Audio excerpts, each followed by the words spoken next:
بسم اللہ الرحمن الرحیم. السلام علیکم. پروگرام فیس ٹو فیس کے ساتھ میں ہوں آپ کی ہوسٹ اریج حبیب. ناظرین، اس وقت میں موجود ہوں شکر گڑھ میں، اور یہاں پہ میرے ساتھ بہت ہی پولائٹ پرسنالٹی، بہت ہی ہمبل پرسنالٹی موجود ہیں، جو بہت ہی ویل نون اور کسی بھی تعارف کی محتاج نہیں ہیں. نائب صدر آل پاکستان ہیں اسٹیٹ یوتھ پارلیمنٹ کے، اور اس کے علاوہ ممبر ہیں سینٹرل آرگنائزر کمیٹی کے. اس کے علاوہ سوشل ورکر بھی ہیں، سوشل ایکٹیویٹیز بھی بہت ہیں. جی میں بات کر رہی ہوں حسیب چودھری کی. تو آئیے ان سے بات چیت کا آغاز کرتے ہیں اور بتاتے ہیں کہ انہوں نے یہ سفر کیسے شروع کیا، کیا کیا مشکلات پیش آئیں، اور اب تک کتنا ورک کر چکے ہیں. جی السلام علیکم سر. جی وعلیکم السلام ورحمۃ اللہ. سب سے پہلے تو میں NN24 اور اس کی ساری ٹیم کا انتہائی مشکور ہوں کہ وہ ہمارے پاس تشریف لائے اور اس نظریے کو تقویت دی. آپ نے سفر کے بارے میں سوال پوچھا، تو یہ اس طرح سے تھا کہ بچپن، لڑکپن اور کالج لائف گزارنے کے بعد اسٹوڈنٹ آرگنائزیشن سے گزرتے ہوئے پھر ایک دم ایک خیال آیا کہ جب الہ رب العالمین کی ذات نے ہر چیز دی ہے، اس نے ضرورت سے بڑھ کے دی ہے، اوقات سے زیادہ دی ہے، تو اب ریٹرن کرنے کا ٹائم ہے. اب ایک انسان ایز اے انسانیت کے ناطے، ایک قوم ہونے کے ناطے، اب اس میں اللہ تعالیٰ کی ذات کو کیا ریٹرن کیا جائے، تو پھر اس فیلڈ کی طرف میں نکل پڑا. ٹھیک ہو گیا. اچھا مجھے یہ بتائیں، سب سے پہلے میں بیسک کوشچن جاننا چاہتی ہوں کہ آپ کا تعلق کس گاؤں سے ہے، کس شہر سے ہے، کہاں سے بلانگ کرتے ہیں آپ؟ شکر گڑھ کا ہی نواحی علاقہ ہے، گمٹالہ گاؤں ہے، کافی بڑا گاؤں ہے، وہاں سے میرا تعلق ہے. ٹھیک. اچھا سب سے پہلے آپ نے میرے پاس آپ کے جو مین پوائنٹس ہیں اس میں نظریہ پاکستان ہے. آپ نظریہ پاکستان کی اسے کیسے ڈیفائن کریں گے؟ اس کی ڈیفینیشن کیا ہے ایکچولی میں؟ کیسے لوگوں کو سمجھائیں گے کہ نظریہ پاکستان یہ ہے؟ اصل میں نظریہ پاکستان ایک طویل موضوع ہے. آپ اگر دیکھیں نا تو دو قومی نظریہ جب پیش کیا گیا تو نظریہ پاکستان کی وضاحت ہو گئی تھی، لیکن نظریہ پاکستان کیا ہے آج کے دور میں؟ پاکستان کچھ بھی نہیں ہے. دیکھیں، پاکستان صرف ایک افراد کا نام ہے، ایک قوم کا نام ہے، ایک شخصیت کا نام ہے. جب اس میں نظریہ آ جائے گا، یہ لفظ نظریہ پاکستان بن جائے گا، تو پھر اس کو ایک قوت مل جائے گی. اب نظریہ پاکستان کیا ہے؟ بدقسمتی سے ہمیں اس پلیٹ فارم سے ہٹا دیا گیا ہے جس پلیٹ فارم کی بنیاد پہ یہ پاکستان بنا تھا. میں اس کی مثال اس طرح سے دیتا ہوں کہ آج اس پاکستان میں دو سب سے اہم مسائل ہیں. ایک قوم پرستی ہے، ایک فرقہ واریت ہے. فرقہ پرستی اور قوم پرستی. جب یہ پاکستان بنا تھا تب اس بننے کے بعد 4 فرقے تھے: سنی، دیوبندی، وہابی اور شیعہ. آج بھی اس ملک میں یہی 4 فرقے ہیں. تو ایک پلان کے تحت اس قوم کو لڑایا گیا ہے. اگر آپ سیاست دیکھ لیں تو سیاست میں آج 268 جماعتیں رجسٹرڈ ہو چکی ہیں، لیکن فرقہ واریت صرف وہی 4 ہے. ایک پلان کے تحت جو انٹی پاکستان کام کر رہے ہیں، انہوں نے اس نظریے سے ہٹانے کے لیے اس قوم کو فرقہ واریت کے نام پہ لڑایا. کبھی بلوچستان کا کارڈ کھیلا، کبھی سندھی کارڈ کھیلا، کبھی سندھی بلوچی کا، پنجابی بلوچی کا کارڈ کھیل کر اس قوم کو لڑانے کی کوشش کی گئی ہے. نظریہ پاکستان کے اگر آج کے دور میں اس کا مطلب واضح کروں تو صرف یہ ہے کہ اگر یہ قوم فرقہ واریت اور قوم پرستی سے ہٹ جائے تو یہ قوم اپنی ڈائریکشن میں آ جائے گی. ٹھیک. اچھا مجھے یہ بتائیں کہ آپ کو کتنی دیر ہو گیا اس پارٹی کے ساتھ، آرگنائزر کے ساتھ کام کرتے ہوئے، اور اسٹیٹ یوتھ کے ساتھ کتنی دیر سے منسلک ہیں آپ؟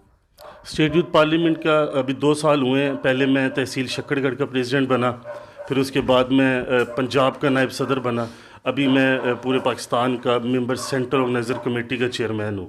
تو اس سلسلے میں ہم لے کے چل رہے ہیں، اور الحمدللہ پورے پاکستان میں اسپیشلی پنجاب، KPK اور سندھ میں ہماری ہر ڈسٹرکٹ میں کیبنٹ کمپلیٹ ہے، ڈویژنز کی کیبنٹ کمپلیٹ ہے. ایک فورس ہم تیار کر رہے ہیں. ہم نوجوانوں کو ایک ایسا پلیٹ فارم دے رہے ہیں جس میں اس پاکستان کے نظریے کی، تحفظ پاکستان کی، ختم نبوت کی، جس میں ان کو جیسا کہ آپ دیکھتے ہیں کہ ہمارے سلیبس میں مسٹر سنڈریلا اور مسٹر چپس پڑھایا جا رہا ہے. اس میں یہ پڑھایا جا رہا ہے کہ ایک انگریز سبجیکٹ ہے کہ کس طرح سے وہ ایک انگریز لڑکی جو ہے وہ بھاگ جاتی ہے گھر سے. تو ہمارا مطالبہ یہ ہے کہ محمد بن قاسم، نور الدین زنگی، سلطان صلاح الدین ایوبی کے ٹاپکس پڑھائے جائیں، اور ہم نے باقاعدہ پڑھائے ہیں، اور اس کی 60,000 کاپی نظریات کے نام سے قائد محترم نے پورے پاکستان میں جو ہے نا وہ تقسیم کی ہیں. ٹھیک ہے. اچھا آپ کے قائد محترم شہیر سیالوی صاحب ہیں، تو مجھے یہ بتائیں ان کے کیا انہوں نے کام کیا، اور اس کے علاوہ لوگوں کو کیا اس سے بینیفٹ ہوا جو انہوں نے تحریک چلائی، تحریک لبیک، اس کے حوالے سے بھی، تحفظ ناموس رسالت کے حوالے سے بھی آپ کام کر رہے ہیں، یہ ورک کیسا رہا؟ قائد محترم شہید حیدر سیالوی صاحب نے ویسے تو بہت زیادہ کام کیے، لیکن ان میں چند ایک ایسے ہیں. فار ایگزامپل آپ دیکھ لیں کہ 21 دن اسلام آباد میں اسمبلی کے سامنے، جہاں پہ پوری اسٹیبلشمنٹ ہے، پوری اسلام آباد کا مرکز ہے، وہاں پہ ایک آدمی 21 دن سے اسرائیل کا کیمپ لگا کے بیٹھا ہوا تھا، اور کسی کو ہمت نہیں ہو رہی تھی کہ وہ کیمپ کے اوپر جو جھنڈا لگا ہوا ہے اس سے جا کے پوچھا جائے کہ بھئی تم نے ایک ناجائز ریاست کا تم نے کیمپ کس لیے لگایا ہوا ہے. تو سب سے پہلے قائد محترم نے جا کے اس جھنڈے کو اکھاڑا، ہم ان کے ساتھ تھے الحمدللہ. پھر اس کے بعد اسلام آباد جیسے شہر میں مندر بنانے کے بارے میں ڈسکشن ہو رہی تھی کہ یہاں پہ مندر بنے گا، اس کی جگہ بھی مخصوص کی گئی. ہم اقلیتوں کے خلاف نہیں ہیں، اسلام جو ہے وہ اقلیت کو حقوق دیتا ہے، سب سے زیادہ حقوق اسلام دیتا ہے. لیکن اسلام آباد جیسے مرکز میں پورے پاکستان میں ایک بھی مسجد ایسی نہیں ہے جو حکومت نے فنڈ کے ذریعے بنائی ہو. جب آپ مسجد نہیں بنا سکتے، پھر آپ اپنے فنڈ سے یا عوام کے ٹیکس سے مندر کیسے بنا سکتے ہیں؟ ہم نے وہ مندر روکا. پھر 300 کنال زمین تھی ربوہ کے پاس جو قادیانیوں نے خریدی تھی، اس پہ ہم نے سٹے لے لیا، اس پہ 3-4 FIR کروائی ہوئی ہیں. طلباء آرگنائزیشن کے حوالے سے ہم نے بڑی جد و جہد کی. کالج بند تھے، یونیورسٹی بند تھی، لیکن فیسیں لی جا رہی تھیں. اس حوالے سے بڑا کام کیا ہم نے، اور وہ الحمدللہ اس میں ہم کامیاب بھی رہے. ماشاءاللہ بہت اچھا کام کر رہے ہیں. اس کے علاوہ میں نے سنا تھا یہاں پہ ایک واقعہ پیش آیا تھا ایک لڑکی کا، ریمشا کا، ریپ کیس کے حوالے سے، تو اس میں آپ نے کافی ایفرٹ کی. وہ آپ کا ٹائم کیسا گزرا؟ کیسے آپ نے کنونس کیا کہ نہیں اس کو انصاف ملنا چاہیے؟ کیسے آپ کے مائنڈ میں یہ بات پیدا ہوئی؟ اصل میں پتہ کیا، میں نے پہلے جو بات کی ہے نا، یہ بات وہیں پہ آتی ہے کہ ایک شخص کے بدلنے سے معاشرہ نہیں بدلے گا.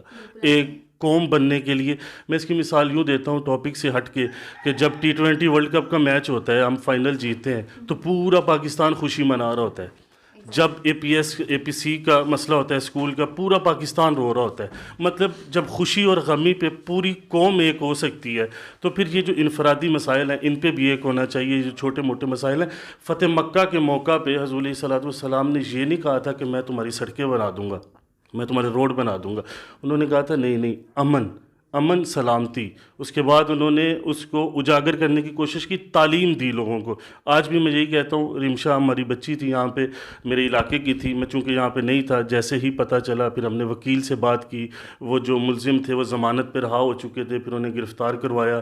وہ سارا سین تھا، ہمیں پتہ چلا، ہم نے احتجاج کی کال دے دی، لیکن الحمدللہ انتظامیہ کو وقت پہ ہی ہوش آ گیا تھا اس میں. ٹھیک. اچھا، جب آپ ممبر بنے تھے سینٹرل آرگنائزر کمیٹی کے، اور اس کے علاوہ یہ نائب صدر بنے ہیں، تو اس کے دوران آپ کو مشکلات تو پیش آئی ہوں گی. کیا کیا مشکلات پیش آئیں؟ کیسے سفر طے کیا؟ انتظامیہ بھی ہماری اپنی ہوتی ہے، وہ ہم ہی میں سے چن کے SP بنتے ہیں، CSS کرتے ہیں، بیوروکریٹ بنتے ہیں. میں اس قوم سے یہ کہتا ہوں کہ آج ہم یہ شکوہ کر رہے ہیں کہ جی اوپر والے جو لوگ ہیں وہ ہماری بات نہیں سنتے، تو ہم لوگ یہ کہتے ہیں کہ آپ لوگ کیوں نہیں وہاں پہنچے؟ یہ شکوہ کیوں ہے کہ وہ آپ کی بات نہیں سنتے؟ آپ وہاں جائیں، سسٹم میں جائیں، سسٹم میں جا کے کام کریں. انتظامیہ کی طرف سے مسائل آتے ہیں. ہم نے اسلام آباد میں طلباء کے حوالے سے کال دی تو شیلنگ کی گئی ہمارے اوپر، باقاعدہ گولیاں برسائی گئیں. لیکن یہ سلسلہ چلتا رہتا ہے. بہرحال یہ چلتا رہے گا. اینٹی پاکستان جو لوگ کام کر رہے ہیں وہ اس مقصد سے کام کر رہے ہیں کہ جی وہ پاکستان کے امن کو، بلوچیوں کو، سندھیوں کو، پٹھانوں کو ایک دوسرے سے لڑا رہے ہیں. لیکن میں یہ کہتا ہوں کہ اگر شکر گڑھ میں کوئی پٹھان یہاں پہ ریڑھی لگا رہا ہے تو ہمارا فرض بنتا ہے کہ ہم جا کے اس کو گلے لگائیں، ہم اس کا حال چال پوچھیں. وہ پٹھان بعد میں ہے، پہلے وہ مسلمان ہے. قوم بننے کے لیے میں اس کی مثال اس طرح سے بھی دے دیتا ہوں کہ جب 1947 میں پاکستان بنا، قائد اعظم نے جد و جہد کی، تو جو لوگ ہجرت کر کے آئے تھے وہ بھی کوئی ہندو تھا، کوئی سنی تھا، کوئی دیوبندی تھا، کوئی بریلوی، کوئی پٹھان، بلوچی، سارے اس طرح سے تھے نا. لیکن انہوں نے اس وقت کیا سوچا کہ ہم اس ملک میں جا رہے ہیں جہاں پہ ایک نظام ہوگا، جہاں پہ سب ایک ہوں گے. تو اس وقت جو نظریہ تھا کہ لا الہ الا اللہ کی بنیاد پہ پاکستان بنا تھا، آج بھی صرف وہی نظریہ آپ لے آئیں، لا الہ الا اللہ والا، تو انشاءاللہ اس ملک میں امن و سلامتی ہو جائے گی. ٹھیک. اچھا، مجھے آپ یہ بتائیں گورنمنٹ کو آپ کیا سجیشن دینا چاہیں گے؟ کیونکہ اس وقت آپ نے دیکھا ہے اسٹوڈنٹس کا حال بھی بہت زیادہ خراب ہے. یونیورسٹیز، کالجز، جیسے آپ نے پہلے بات کی، بند اور فی وغیرہ لی جا رہی تھی، لیکن پہلے آن لائن کلاسز تھیں، اب وہ بھی ختم ہو چکی ہیں. ایک دن جانا ہفتے میں یا 2 دن، تو وہ طلباء کا فیوچر کافی خراب ہو رہا ہے. اس حوالے سے آپ کیا سجیسٹ کرتے ہیں؟ اس حوالے سے حکومت کو تو میں صرف یہی کہوں گا کہ وہ ایک واضح پالیسی لے کے دیکھیں، اگر آپ نے پیپر نہیں لینے، آن لائن آنا ہے، تو کم از کم ایک وے آف دا پروسیس سے اعلان کیا جائے کہ جی آن لائن پیپر ہوں گے، تاکہ کنفیوزنگ دور ہو جائے. طلباء یہی پاکستان میں یہی کیوں ہوتا ہے کہ جب تک آپ روڈ پہ نہیں نکلیں گے آپ کو انصاف نہیں ملے گا. ایسا ہی کیوں، یہ کلچر کیوں چل پڑا ہے؟ آپ ایک واضح پالیسی ٹائم سے پہلے دے دیں تاکہ ہر بندے کی کنفیوزنگ دور ہو جائے. حکومت سے میں صرف اتنا کہوں گا، دیکھیں یہ ایسی قوم ہے، پاکستان ایک ایسی قوم ہے. ابھی TLP نے کال دی تھی 16 کو کہ فرانسیسی سفیر کو واپس بھیجا جائے. آپ عمران خان صاحب اگر صرف اتنا کام کر لیتے کہ فرانسیسی سفیر کو مہینے 2 مہینے کے لیے واپس بھیج دیتے، TLP تک یہ نوبت ہی نہ آتی، تو وہ پوری مسلم امہ کا ہیرو بن جانا تھا. کسی کو چینی، آٹا، دال اس سے غرض ہی نہیں ہونی تھی. یہ بے شک مہنگی ہو جاتی. پٹرول کہاں پہ چلا گیا؟ پٹرول بھی برداشت ہے، ہر چیز برداشت ہے، لیکن یہ قوم دل میں حضور علیہ الصلوۃ والسلام کا عشق رکھتی ہے، اور اس پہ گستاخی یا اس پہ کوئی بات ہے یہ برداشت نہیں کر سکتی. صرف وہ اتنا کام کر لیتا، فرانسیسی سفیر کو بے شک کچھ دنوں کے لیے واپس بھیج دیتا، وہ ہیرو بن جاتا. بہت زبردست بات کی. اور اس کے علاوہ مجھے یہ بتائیں، نظریہ پاکستان کا دفاع کس طرح ممکن ہے؟ وہ بات تو آپ نے بالکل کی ہے کہ ایک اگر بدلتا ہے شخص تو اس سے معاشرہ نہیں بدلتا. سب لوگ ایک جیسے ہوں، ٹھیک ہے، پلیٹ فارم پہ متحد ہو جائیں، اکٹھے ہو جائیں، دین ہوتا ہے. اس کے علاوہ بھی کچھ ہوگی نا باتیں جس کی وجہ سے ہم لوگ اپنے معاشرے کو بہتر بنا سکتے ہیں؟ دیکھیں میں نے پہلے یہ چیز کی ہے کہ اگر یہ قوم T20 ورلڈ کپ کے میچ پہ ساری ناچ سکتی ہے اور APC والے سانحے پہ ساری قوم رو سکتی ہے، تو پھر یہ قوم ایک ہو سکتی ہے. صرف ڈائریکشن کی ضرورت ہے. قوم جب بنتی ہے نا، جب ایک معاشرہ بنتا ہے، جب ایک قوم بنتی ہے، تو اس کو اس ترتیب سے ایک بنایا جاتا ہے. فار ایگزامپل ابھی ایک ٹک ٹاک آپ لانچ کر دیتے ہیں، پوری قوم ٹک ٹاک کی طرف چل پڑتی ہے. تو آپ ایک پازیٹیو چیز کیوں نہیں لے کے آتے کہ قوم ساری اس پازیٹیو وے کی طرف چل پڑے؟ مینٹیلٹی کی ضرورت ہے، یہ قوم بہتر ہو جائے. ہم یہ الگ بات ہے کہ ہم لوگ اپنا اپنا نظریہ رکھتے ہیں. شکر گڑھ کے لوگوں کی مینٹیلٹی اور ہے، لاہور کی اور ہے، پنڈی اسلام آباد کی اور ہے. لیکن اگر آپ چاہتے ہیں کہ یہ ملک ترقی کرے، اور انشاءاللہ اللہ والوں نے اس کی جو ہے نا خوشخبری دی ہوئی ہے کہ ایک وقت ایسا آئے گا کہ پاکستان کی ہاں میں دنیا کے فیصلے ہوا کریں گے، اور انشاءاللہ ہم اس امید سے ہیں کہ وہ وقت ضرور آئے گا اور محمد بن قاسم سلطان صلاح الدین ایوبی کے بیٹے اس دنیا پہ حکمرانی ضرور کریں گے. معیشت کا سب سے زیادہ سوال ہوتا ہے. میں آپ کی بات پہ اس پہ آتا ہوں کہ معیشت اس ملک کی جو ہے، دیکھیں محمد بن قاسم کو ایک 16 سال کی لڑکی کا خط ملا. اس نے یہ نہیں سوچا کہ میری معیشت خراب ہو جائے گی. اس نے یہ نہیں سوچا میں ہزاروں کی فوج لے کے جاؤں گا میرا نقصان ہوگا. اس نے کچھ نہیں سوچا. اس نے سوچا ایک مسلمان کی بیٹی پکار رہی ہے، وہ آیا اور پورا سندھ اس نے فتح کر دیا. تو ہمارے پاس تو ایسی تاریخ پڑی ہے. آپ پاک پتن میں جائیں، آپ کو صحابہ کی قبریں ملتی ہیں. میں ابھی پچھلے دنوں زیارت کر کے آیا ہوں صحابہ کی قبروں کی. تو پیغام تو ہمارے گھروں تک پہنچا ہے نا. آگے جا کے اس نظریے کو تبدیل کیا گیا ہے. ہمیں بس اسی پیغام کو لے کے آگے چلنا ہے انشاءاللہ. ٹھیک ہے. اچھا، اس کے علاوہ سوشل ایکٹیویٹیز کیا ہیں؟ سوشل ایکٹیویٹی کے حوالے سے جیسے طلباء کے مسائل چل رہے ہیں، اس پہ ہماری کوشش ہوتی ہے. اور پھر چھوٹے چھوٹے کیمپ ہوتے ہیں ہمارے. فار ایگزامپل ابھی پچھلے دنوں ہم نے اپنے گاؤں میں ایک کیمپ لگایا تھا، الٹرا ساؤنڈ کیمپ کے حوالے سے فری وہ تھا. پھر اس کے علاوہ ہماری کوشش یہ ہوتی ہے کہ جتنے بھی نوجوان ہیں ان کی ذہن سازی اس طرح سے کی جائے کہ وہ ان کو پتہ چلے کہ وہ غلام بھی ہیں اور آزاد بھی ہیں. دیکھیں ہم لوگ یہ ہماری محفلوں میں یہ نعرہ لگتا ہے، ہمارے گھر میں لگتا ہے کہ ہم غلام ہیں رسول کے غلام ہیں. اب ساری دنیا تو آزادی کی طرف دوڑتی ہے. یورپ مغرب اس چیز سے بڑا پریشان ہے کہ ہم تو آزادی چاہتے ہیں، کشمیر کی آزادی چاہتے ہیں، فلسطین کی آزادی چاہتے ہیں. یہ کیسی قوم ہے جو نعرہ لگا رہی ہے جی ہم غلام ہیں؟ اصل میں صرف اس قوم کو یہ بتانے کی ضرورت ہے کہ جو آزادی حضور علیہ الصلوۃ والسلام کی غلامی میں ہے وہ کہیں نہیں ہے. Okay, thank you. بہت بہت شکریہ، آپ اپنا قیمتی ٹائم نکالا. ناظرین، حسیب چودھری صاحب سے بہت ہی زبردست باتیں اور بہت ہی اچھی باتیں انہوں نے کی، اور کام بھی بہت اچھا کر رہے ہیں.